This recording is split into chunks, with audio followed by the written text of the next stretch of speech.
Different kind of show today. Our trail is in the sky. We're going to be riding a B-17 World War II Flying Fortress. This one is called Ye Old Pub. Quite a story behind Ye Old Pub, and we're going to tell you that story as we go along. But get ready for a lot of fun. We're going to ride a B-17 today.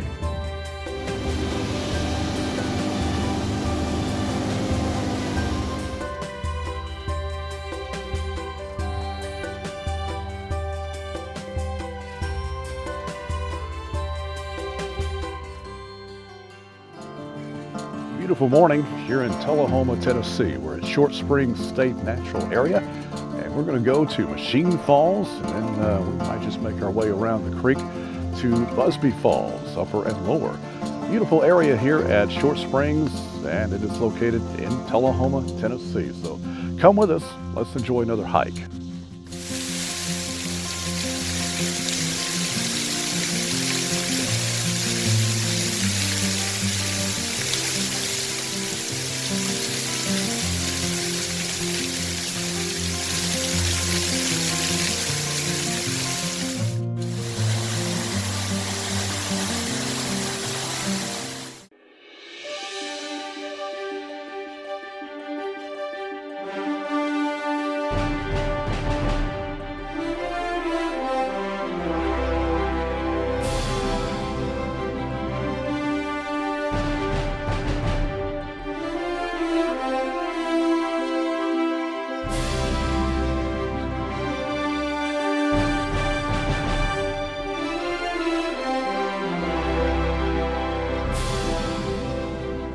Welcome to another edition of Community Insider. Join us as we travel Middle Tennessee, uncovering history and experiencing the adventure of unique stories and events coming to you inside your community.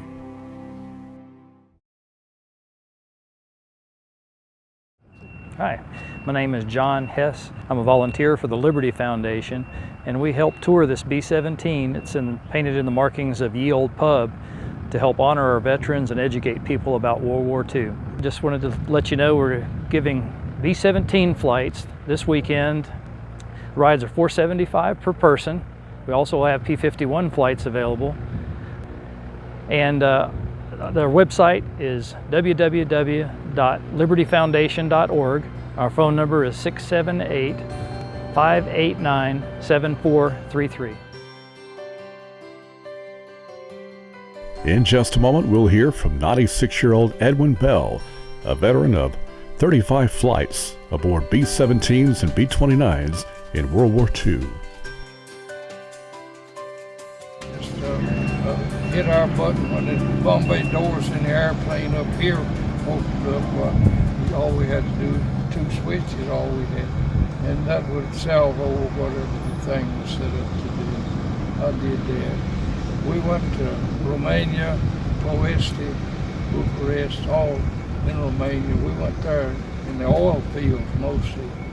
They was trying to keep the oil and the petroleum from Hitler. And they did a good job of it, I think. But we'd go one day, 2 days later, we'd go back and they'd be pumping oil again, and we'd bomb them again, hit the same places. You couldn't remember, they were flying from different angles. And we just did Southern Europe. We went to France a few times, Northern Italy. Didn't go to Switzerland. Boy, don't get across the Swiss border, you're in bad trouble. You know, the Germans wouldn't even shoot at you, but the Swiss would. But we didn't hear much about that. And the old fella come out to talk to me, owned the Great Britain. I don't know if he owned it or not, I couldn't speak Italian. But he gave me some grapes to eat. Almost didn't eat them, but 2 o'clock in the morning, you don't have argue much. But he wanted to be sure that nobody got in his grapes at night. Of course, the war was still going on. Like I said before, the Italians, they were glad to see us in a way. I told the rest of them earlier on that we had Italian KPs, and they didn't even have guards watching. They didn't want to leave. They were glad to in 45. And from B-17s in Europe, they took B-17s to middle Kansas, and then they give them B-29s. And in the process, ended up in the same outfit in Kansas I was in Italy. I was, kind of glad to be in the old outfit again. But I didn't stay there long. They phased out the B-29. And then I got into the ground safety business. And I stayed in that. And I re-enlisted out here at the Air Base at Smyrna 3 times in the ground safety office. And in the late 50s, I went to a guided missile school. And then from there, I went to Germany as a guided missile wing, here. And from there, I went to Washington State in the Air Defense Command headquarters at Tacoma McCord Air Base. It's on Fort Lewis.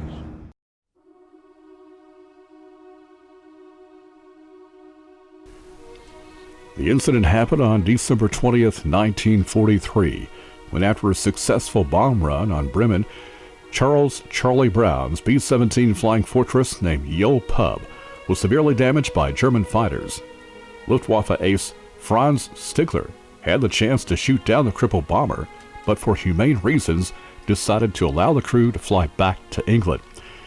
As Yule Pub approached Bremen, Germany, German anti-aircraft batteries opened up on the formation. Unfortunately for the pilots and crew of Yule Pub, one of the anti-aircraft rounds exploded right in front of their plane, destroying the number 2 engine, damaging number 4. Missing one engine and with another throttled back due to damage, Yule Pub could no longer keep up with the formation. Brown's straggling B-17 was now attacked by over a dozen enemy fighters. Further damage was sustained, including damage to the number 3 engine.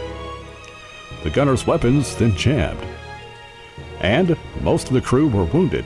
The tail gunner had been killed. Brown's damaged bomber was spotted by Germans on the ground, including Franz Stigler, who was refueling and rearming at an airfield. He soon took off in his Messerschmitt and quickly caught up with Brown's plane.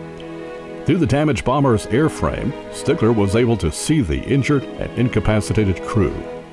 To the American pilot's surprise, Stigler did not open fire on the crippled bomber. Stigler recalled the words of one of his commanding officers, "If I ever see or hear of you shooting at a man in a parachute, I will shoot you myself." Stigler later commented, "To me, it was just like they were in a parachute. I saw them and I couldn't shoot them down." Twice Stigler tried to get Brown to land his plane at a German airfield and surrender or divert to a nearby neutral Sweden. Brown and his crew of the B-17 didn't understand what Stigler was trying to mouth and gestured to them, so flew on. Stigler then flew near Brown's plane in a formation on the bomber's port wing side, so German anti-aircraft units would not target it. He then escorted the damaged B-17 over the coast until they reached open water. The bomber made it back to England. Stigler was never able to speak of his actions that day, as it would have meant certain court-martial. After the war, Brown returned home to West Virginia. Stigler moved to Canada. Between 1990 and 2008, Charlie Brown and Franz Stigler became close friends and remained so until their deaths in 2008.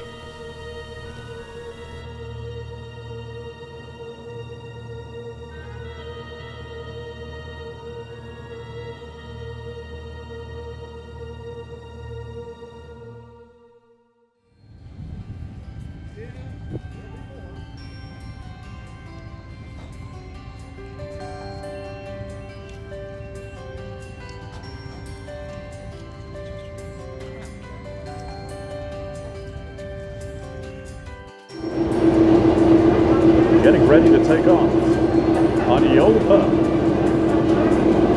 Enjoy the flight.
Beautiful morning here in Tullahoma, Tennessee. We're at Short Springs State Natural Area, and we're going to go to Machine Falls, and then we might just make our way around the creek to Busby Falls, upper and lower. Beautiful area here at Short Springs, and it is located in Tullahoma, Tennessee. So come with us. Let's enjoy another hike.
Start on the Machine Falls Loop, and this is a fairly new sign, by the way. You can make a big loop, go down to Machine Falls, then go back up the hill, and it makes a big loop. But we're probably going to come back and do Busby Falls as well. So we'll probably won't be doing the Machine Falls Loop, but then again we might. So let's just play it by ear and see what happens. Let's enjoy nature today here at Short Springs.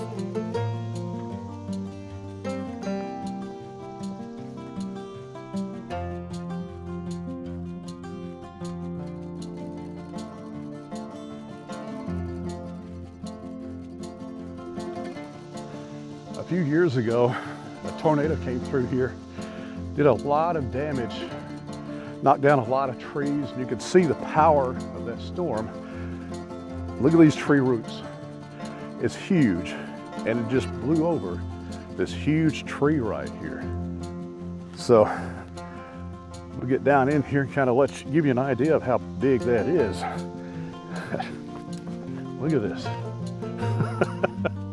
Now that's a powerful storm right there. You got to appreciate the power of nature.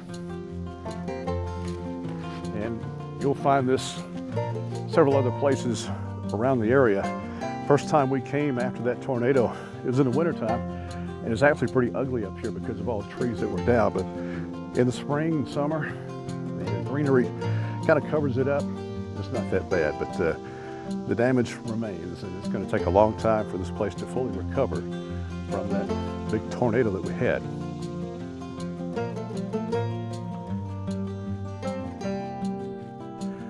The trail here at Short Springs is pretty easy for the most part, especially in the loop. Here we're coming on another huge tree that fell during that storm that we were talking about. But look at that. but the trail is fairly easy. And we are going to come to a point where it gets pretty steep. And so that's what makes it a little bit strenuous for some people that come here. Coming up out of this it can be rough, but it doesn't go too long. Look at this. More storm damage from a few years ago. Wow.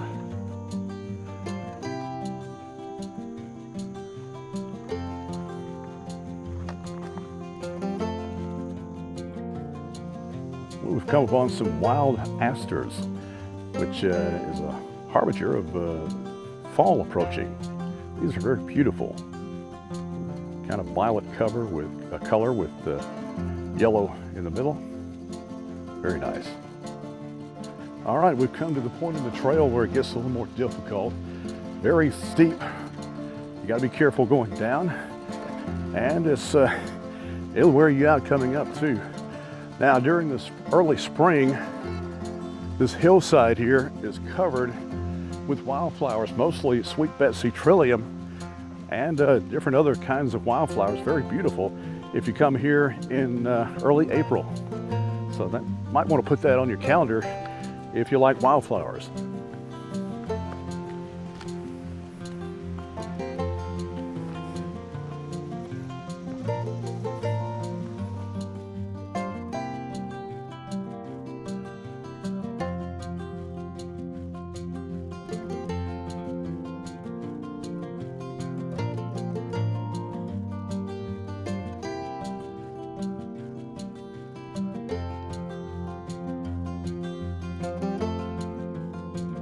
All right, we've made it to the bottom of the hill and have to navigate up the creek here just a little ways, and we'll be at Machine Falls.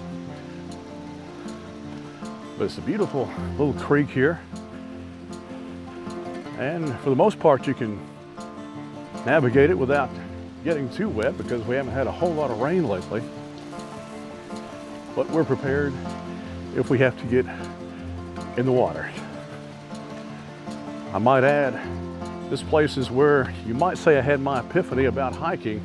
This is where I decided that hiking was what I wanted to do about 7 years ago. So I come back here quite often to check it out. It's a beautiful place, as you're going to see here in just a moment.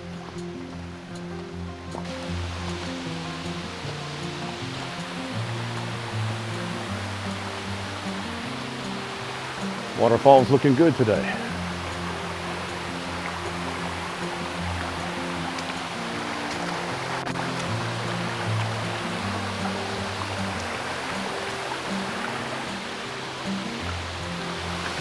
All right, here is Machine Falls. I'm not sure where they got the name from, but as you can see, it's a very beautiful waterfall. 2 levels coming from the top. A lot of little cascades over the rocks. Nice little pool right here. You gotta love that sound.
All right, Machine Falls.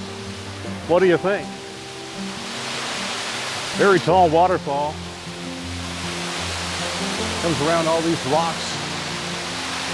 Good place to cool off during the summer. Just incredible.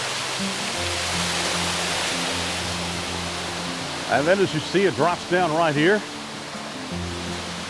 Really not deep. Never gets too deep up here on top because it runs down there. So it's a good place if you want to come, just sit down in the water and have a good time.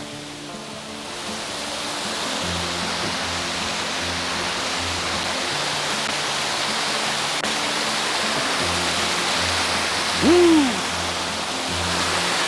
Feels good.